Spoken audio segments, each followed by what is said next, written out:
Yeggwanga y'omuzannyo gw'okubaka eya CRANES yakusitula ekireke olunaku olwaleero okwolekera United Kingdom okuzannya mu mizannyo egy'enjawulo egituumiddwa International Netball Series. Timu eriko abazannyi bana. Timu y'eggwanga omulundi gwabwe ogusookedde ddala okuli Rose Namutebi, Farida Kadondi, Shakira Nakanyike ne Viola Singo. Nsuubira okuzannya obulungi, nsuubira okukwatagana ne bannange, ne nsuubira okubanga trip eno tulina kinene nnyo kye tugenda ogifunamu. Nze nga Shakira nina kinene nnyo kye ngenda ogifunamu.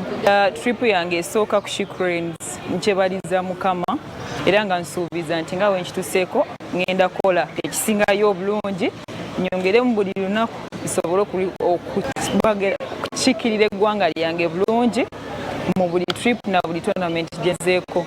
Kapteni wa CRANES Peace Proscovia bakumusanga Bungereza jazanyiro songa abazanyi basatu olwa visa bajja kusangayo busanzi tiimu eno nga bano Farida Kandondi, Shakira Nakanyike ne Rosette Namutebi. Katulinda mwaka beetaaga nti ensega kabwe ziba ziwedde tiimu eteeka okubanga ezanye empiira nga munaaga oba n'okweyongerayo okubanga esengekebwa. Kale n'olwekyo nti empiira gino gyetukusambya kuba kitutadde mu kifaananyi ekirungi nti ensengeke empya bw'eneefulumira alisi tujja kubanga point ongeddeko kuva kwezo ze tulina. Mu kuyambako ttiimu eno okutambula okugenda mu ggwanga eryabo Kings za University bagulidde ttiimu yonna tiketi 15 tambuza abazannyi.